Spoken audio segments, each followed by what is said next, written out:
All right, so good evening, everyone. This is day 2 of our open house week. My name is Meher Mardo and I work with the Student Recruitment Office here in St. John's campus. And this session is about human kinetics and recreation. We have Penny Lynn White from the department, and we have two students, Eva and Megan. And if you have if you have any questions, you can put them in the chat box. I'll be monitoring. We can ask them at the end. We'll give the floor to Penny to go over the human kinetics and recreations and some information. And I'll be monitoring and we'll putting more links in the chat box. So Penny, the floor is yours. Perfect. I'm just going to share my screen just so you guys can see what this looks like. So my name is Penny Lynn White. My title is Academic Program Officer here in the School of Human Kinetics and Recreation. So what that means is I answer any questions that prospective students like you guys would have who are thinking about perhaps applying to one of our 4 degree programs. But I'm also the academic advisor for our current HKR students. And we have 2 of those current HKR students with us this evening, Megan Squires and Ava McGrath. And we're going to hear from them in the end. I'm going to go through my little bits really quickly, just about applying and the gist of our degrees. And then any questions that you guys have, you can certainly ask at the end. Okay, so to start, the School of Human Kinetics and Recreation is located in the Physical Education Building, which is on the main campus of Memorial University, which is situated in St. John's. Hopefully, as our 2 students will be able to enlighten you about, we have a small school where the instructors get to know the students and the students get to know the instructors. So that's one of the main benefits. We also have a very student-centered experiential approach to teaching. So that basically means that you're not just going to learn in the classroom, you're going to learn everywhere, which is great. One other thing that's really great for our current students is to become a member of the HKR Student Society. And this is a really great way for students to meet other HKR students in one of our other HKR degree programs. As I said, we have 4 HKR degree programs, and they take approximately 4 years to complete. If you start one of our degree programs right from high school, they take 4 years at minimum. So we have a Bachelor of Kinesiology, Bachelor of Recreation, Bachelor of Physical Education, and we have our co-op degree, which is a Bachelor of Human Kinetics and Recreation. Within this degree program, we have 4 pathways, and this is kind of a unique concept, the pathway idea, because it's not like a major or a minor that you can declare. Basically, it's an area that you choose, and once you choose that area, you would then complete the courses part of that pathway. So for example, if you have an interest in kinesiology and you would like to do the co-op degree, then you would do the kinesiology pathway, for example. We have an honors degree option that is available with our degrees. And the thing that is unique about our honors degree is that you can actually complete your honors degree within the minimum 4 years if you needed to, or minimum 3 years if you start in year 2. It's really important, as these 2 girls can attest, it's really important to follow your degree map, and they have heard me say it a lot. So it is really important to follow your degree map. Students who are admitted from year 1 will, or sorry, students who are admitted from high school will follow year 1 fall in their degree map. And students who are admitted from Memorial, so basically students who come to us with courses already completed, would follow year 2 on your degree map. So one thing I really like to stress to our prospective students who have Memorial courses already completed is you need to be aware that even though you've been at MUN for a little bit, it's still going to take you a minimum of 3 years to complete your HKR degree. I can't stress that enough. Some students think that, well, they've been on, campus, or they've been studying at the university for 4 years, say. So they should be able to complete their HKR degree in 2 years. It's going to take you a minimum of 3. So you should kind of come into that expectation that it's going to take you 3 years. Okay. And that's due to the structure of the degrees. For you guys who are looking at applying, the deadline to apply is March 1st. That's the ultimate deadline to apply, but we strongly encourage applicants to apply early.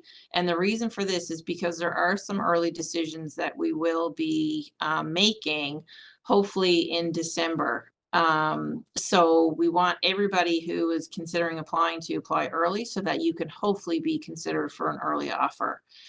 And if you're new to Memorial, and this is probably not the first time you've heard this, but if you're new to Memorial, you would have to apply to Memorial and to HKR. So there's actually 2 applications that you would have to submit. With HKR, you can actually apply to up to 2 HKR degree programs. It's still, so basically, yeah, you would just have to indicate which would be the one that you have the most interest in. So your first choice, and then you'd have a second choice. And you would have to fill out an application for the 2 HKR degree programs. So just note that as well. Admission into HKR is very competitive for a limited number of seats. So everybody should be aware of that. We have around 150 seats, and we receive around 400 applications every year. So you can see that we definitely have more applications that come in than we have seats for those students. So make sure that you work as hard as you can to do as well as you can to make yourself as competitive as possible. One thing to note is that the HKR degree programs only begin in the fall semester. Okay. And if you find out that you were offered a seat in one of our programs, if you can't come, or if you decide to change your mind, we don't defer offers of admission. So if you would have to decline and then apply again next year. Okay. The Bachelor of Physical Education has a couple of other pieces that go along with the application. So there's swimming, proof of swimming, first aid, and a personal statement. The personal statement should be submitted at the same time that you're filling out your Bachelor of Education application and submitting it. With the first aid and the swimming, if you, for example, live in a rural community and you do not have access to swimming or to the first aid pieces, don't worry about it. Just let us know, and we can certainly work around these. If you don't have these, it doesn't mean that you're not going to be considered for admission. Okay, so I really want to stress that, because I have had some questions about this, and some prospective students were actually quite concerned about this. So I just want to let you know that you can apply without these pieces. So just let us know what the situation is. Just send us an email and let us know. For high school students, we're going to be looking at your early admission average, and that's the same average that's used for admission into Memorial University. So your early average is going to be your previous final grades, your previous final high school grades, and your current year registrations. We can obtain those from the Department of Education's website. There's no specific courses that are required for admission into HKR, so that's really important to note that. And now below, I have a couple of, I have the 4 cutoff averages. This just kind of gives you guys an idea of the ballpark of our cutoffs from this year. It doesn't mean that if you have a 92 average from high school that you're going to definitely obtain admission into the Bachelor of Kinesiology. It will change every year depending on the applicant pool. But at least by looking at these numbers, you can kind of get an idea of what our cutoffs are. So the BKIN, the high school cutoff this year was 92. Our co-op degree, BHKRC, the cutoff was 88. BPE, which is Bachelor of Physical Education, the cutoff was 87, and the Bachelor of Recreation, the high school cutoff was 79. Okay. So on to memorial and transfer applicants. So some students may say, well, how do you obtain an admission average for somebody who's been at the university for a little bit? So what we do is we actually take the average on your last 10 courses and we compare that to your cumulative average, and we will then use whichever average is higher. Now, some students may also say, well, I didn't take 4 courses, or I'm not going to be taking, sorry, I didn't take 10 courses. What if I took 4 courses in the fall and 4 courses in the winter? That's okay too. So whatever you have, say if you're a first year student at Memorial, whatever you have completed, we will look at. So if you only have 8 courses, then that's what we're going to use to obtain an average. And you won't be penalized or anything if you don't have 10. If you have been here for a while, and we have 10 courses, we will use your last 10. Okay. And again, just like the high school pool, there's no specific courses that are required for admission. So we can see that the cutoff averages down below for the MON and transfer applicant pool are a bit lower because these students are coming in with university courses. Okay. And I should explain as well, when I say transfer applicants, it's students, it's still post-secondary. So really, this is the umbrella of our post-secondary students. So students who have memorial completed, who maybe attended another university, who maybe attended the College of the North Atlantic. So the main point here is that we have 2 pools, high school and other, basically. So the high school students are only competing for admission against the high school students, and the same for the other students. It's post-secondary is competing against post-secondary, basically. So we can see the cutoff averages here for a co-op degree was 71.1.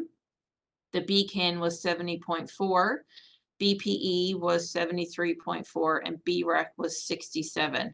Now, one thing we should note about the BCAN and the BHKRC, we did increase the number of seats this year. So it went, usually is around 134. We went to 150 this year. So we did expand our seats, which meant that the average went down a little bit. So this may, again, as I said on the previous slide, this may not be the exact average cutoff for September 2024. But again, this kind of gives you a ballpark. As I said, there's 150 new admits this year that we took in. And again, the number of admits depends on how competitive applicants are and also how late. So for example, if we have a lot of students who are kind of clustered around one average, like for example, if we have a lot of students, if our cutoff is 75 and we've got a bunch of students that are at 75, if we can, we're going to try to take all those students with 75, because how do you cut off 75 if they're all the same average, basically? And then sometimes too, we will have very late declines in September. So those are seats that we may decide to not fill just because it's not ideal to set students up in a program and there's no seats available, for example. So the breakdown of the seats, we had 32 seats for the Bachelor of Physical Education. So you can see this breakdown again between the high school pool and the other.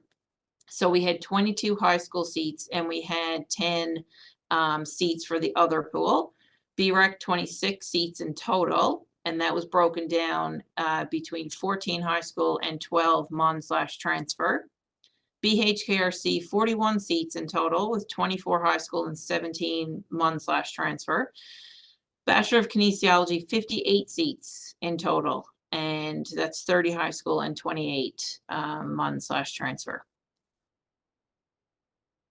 The admission decisions, so the way that the admission decisions go, so the admission decisions will be admitted, denied, and waitlisted, okay? And for high school students, they will be made by around the end of February, and all students will be emailed.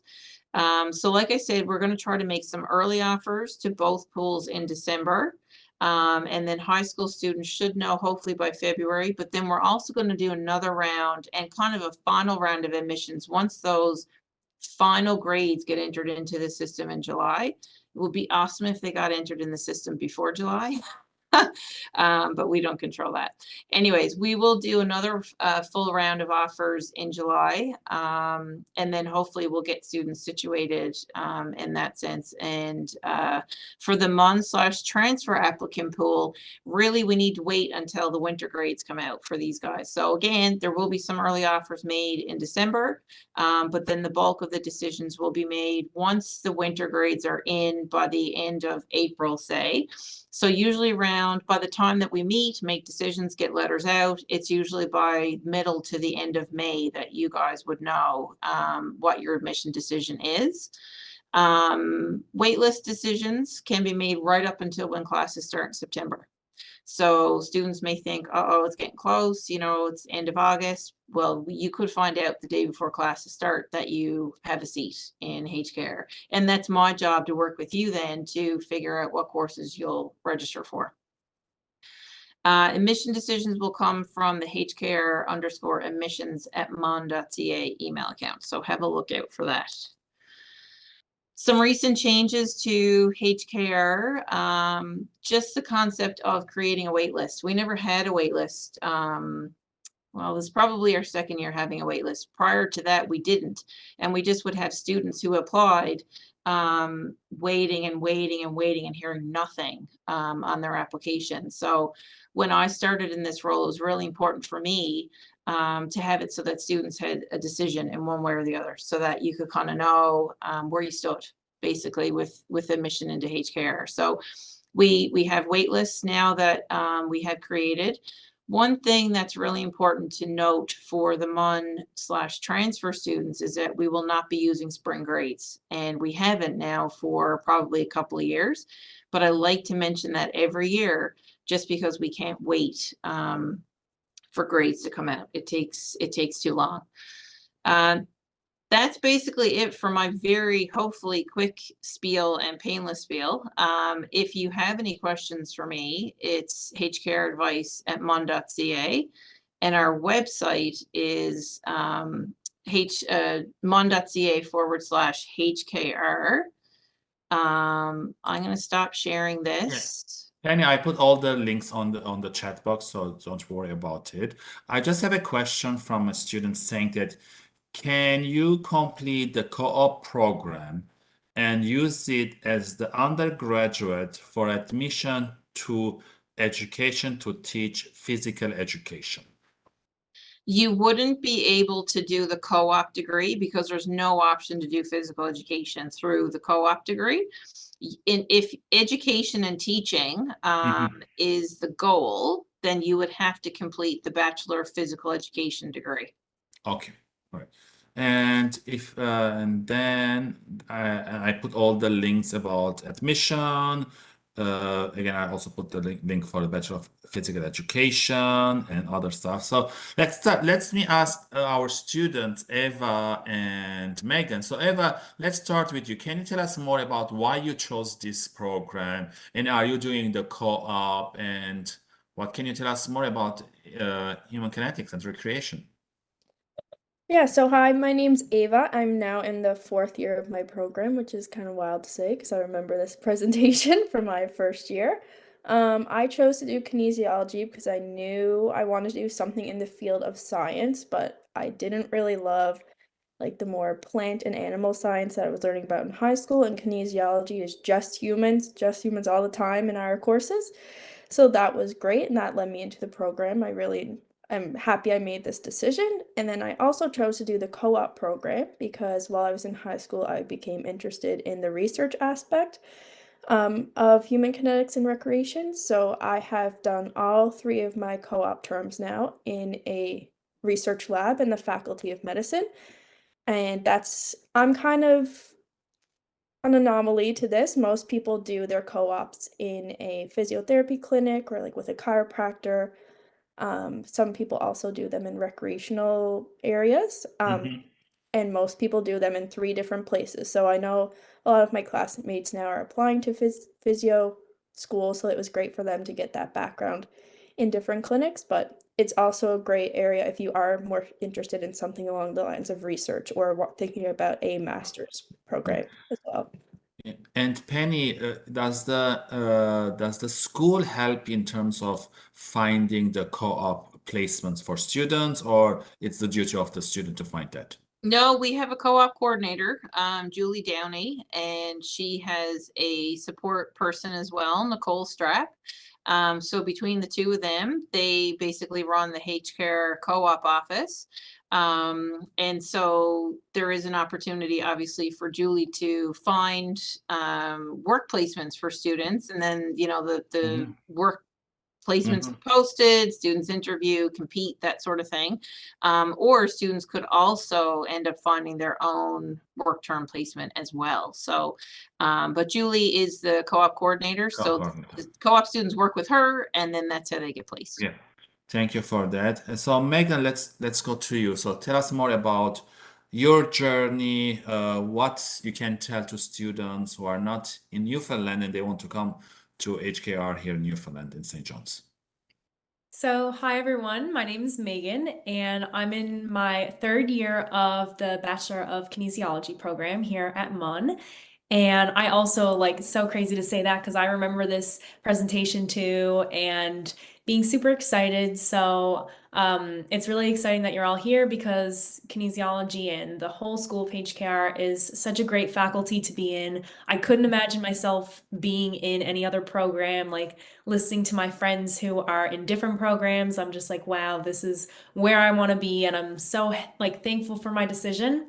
So I kind of stumbled upon coming into the program. My aunt is actually a gym teacher, and growing up, I was like, played every sport in high school and everything. And I came from a super like rural community here in Newfoundland, so I had never heard like no one in my school had ever applied to do kinesiology before. But my aunt kind of pushed me to do some more research and kind of put me in the path of like to one day either like teach or do physio. So, anyways, when I got into the school, it's provided me with so many opportunities to see different career paths, which I think is a really cool aspect of this program. Is that you come in and you might think, oh, I want to do this one career path, but it opens Mhm. up so many more doors to like Ava mentioned, you can do research, so you get to mingle with different profs and get to see what's out there. As well, like a lot of guest presentators come in, and we get to see the different career paths that are available after this program. So for people coming into Newfoundland for the first time, I would be super excited for you guys. There's a lot to see here in the province. Especially if you're into like recreation, there's so many hiking trails, so much to do, and such great scenery to see. Mhm. So definitely like such a great place. I have so many friends who are from out of the province that came here to do kinesiology, and like they're loving it so far. So definitely I would 100% recommend. Thank you for that, Megan. So, Penny, just a question. So, at the beginning, you said that if students are applying to MUN, they should apply general admission and then human kinetics. So, is on the website, I'm sure there's more information, but is it directly the links is there, or they need to find out where is it? Yes, so on the MUN application, Mhm. it will ask you what program of study, or if there's a program of study that you would like to, or that you're interested in. Yeah. And as soon as the students select the School of Human Kinetics and Recreation, they're Hmm. then actually brought into the application.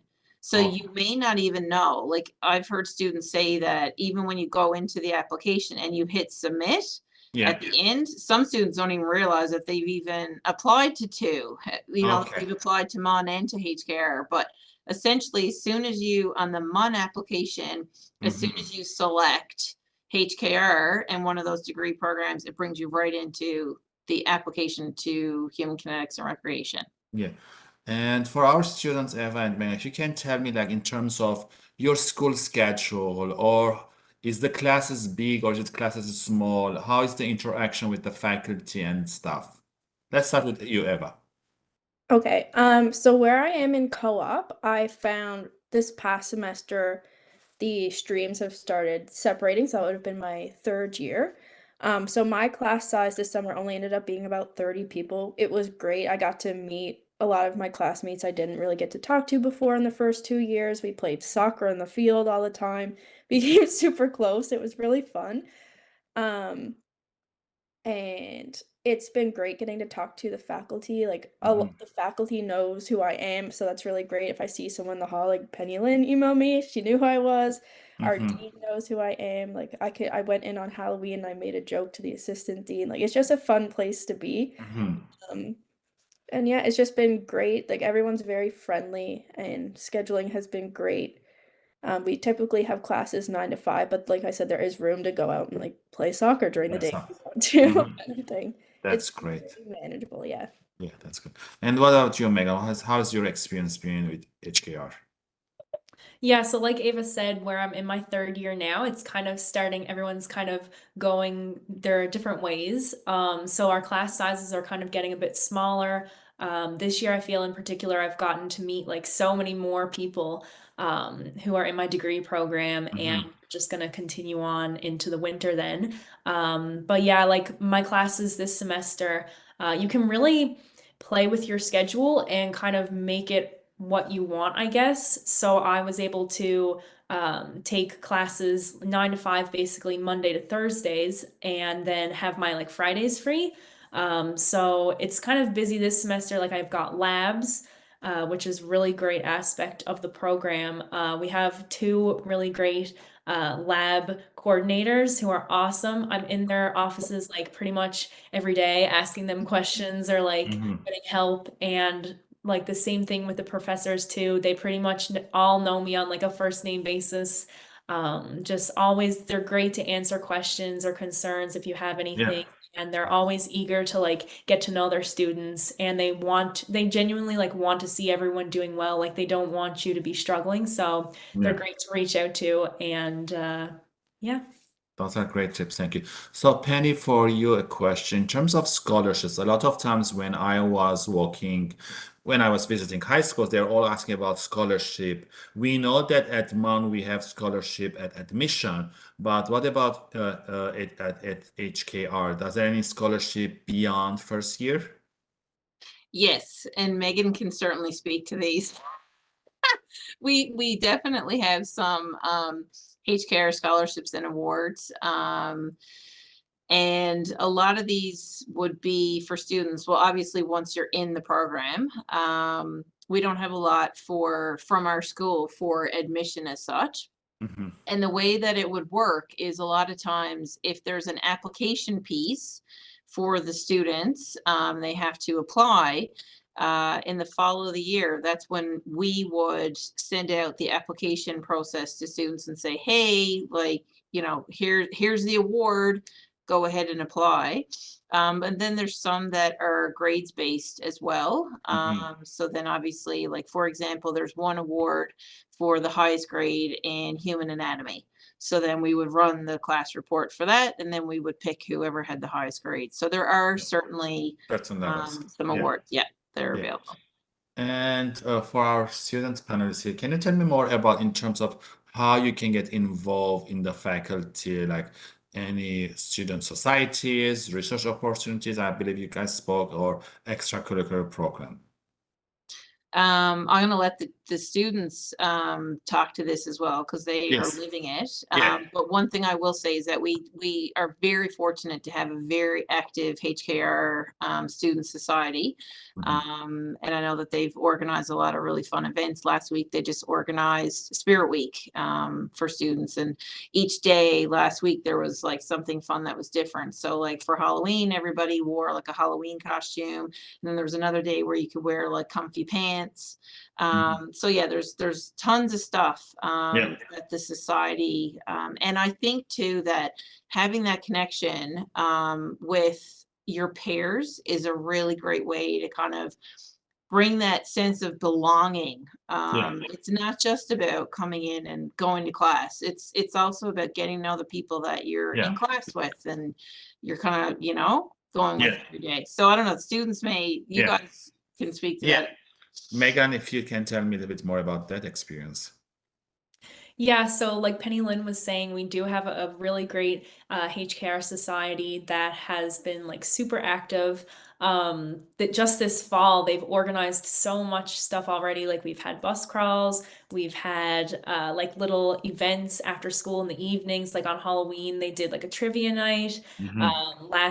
Last Friday, I think it was, we had dodgeball. So it was like students against faculty, which was so funny.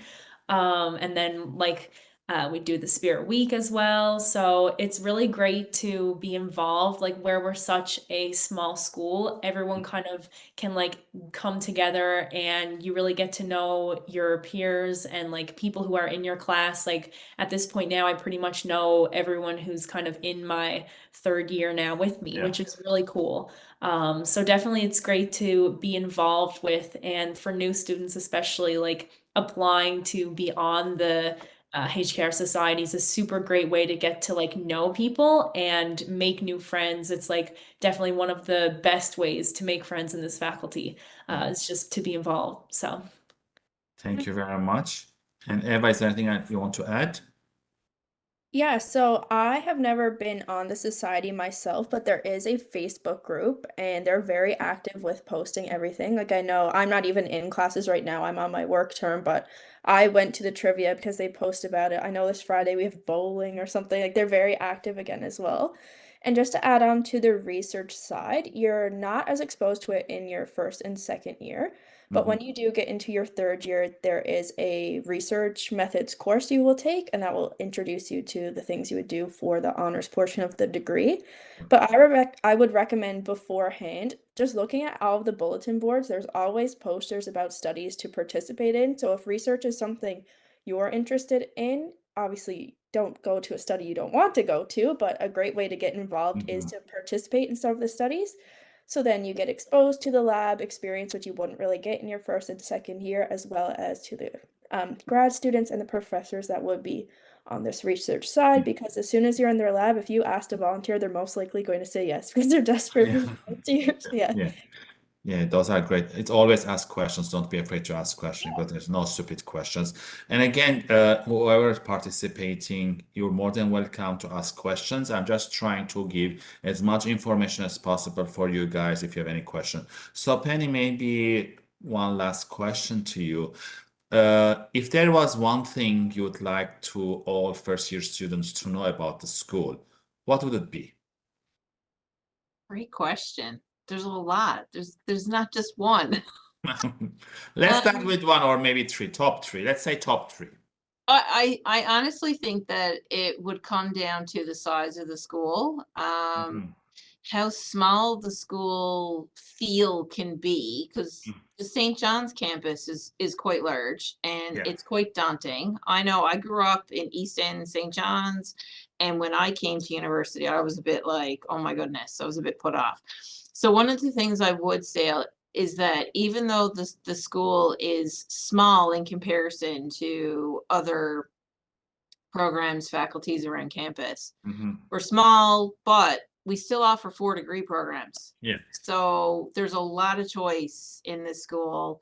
There's a lot of faculty members who are so eager, as the girls have said this evening, so eager to help and want students to succeed. And I think that's the main thing, is that you really get to know your instructors, and they really want you to succeed. So and even just with the HKR Society, right? It's like that full experience of coming to study something that you're passionate about studying and that Mhm. you're interested in studying, but then also having peers and people that you actually really like in your classes with you, right? Like it's kind of that full Circle. feel. Yeah. Yeah. And one last thing, can a student at the beginning, let's say, I want to do kinesiology, but after maybe first year, I want to change to recreation. Can they switch within the school? So that is basically similar to the MUN/transfer pool that Mhm. I was referring to in the presentation. So we wouldn't say switch, because when we say switch, it tends to refer to students who are a current HKR student studying a HKR degree and then looking at changing a HKR degree. So that's when we would use the term switch internally. Yeah. But if we have somebody who's external, then Okay. they can absolutely Transfer. apply. Yeah. So they would just be applying to then become hopefully a HKR student in Yeah. one of the degree programs. But within the HKR, they can move around, right? They can, yeah, like there is a process. They would still have Yeah. to apply, meet the Yeah. average, Yeah. that sort of But thing. there's Yeah. an option. Yeah. Yep, All right. Okay. absolutely. All right. We can't tie you down to one degree program. Yes, yes, yes. And I'm just checking in the chat box because I don't want to keep everyone long here in the Q&A. When you talk about, there's one question. When you're talking about completing two applications, we talked about it, I think. Yeah, we talked about it, yeah.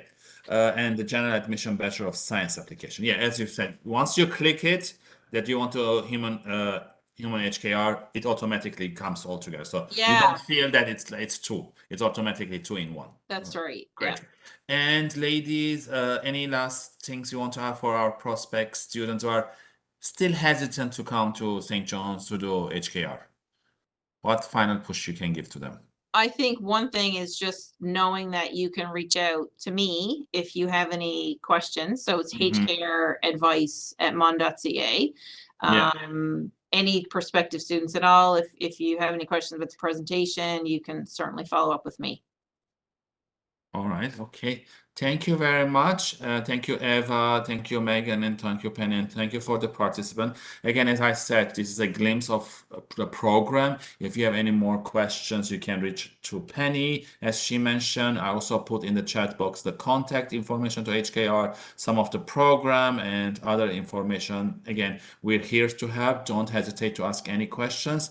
And again, for the application, as Alisa was saying, that once you go to our website and you click the program that you want, it will automatically combine the two applications in one. You don't have to feel that it's two applications. It's just one application, but in our end it goes as two, one for HKR and one for the admission. And again, thank you very much and have a great afternoon, and tune in tomorrow, guys, for our third day of open house. Good evening and bye, everyone.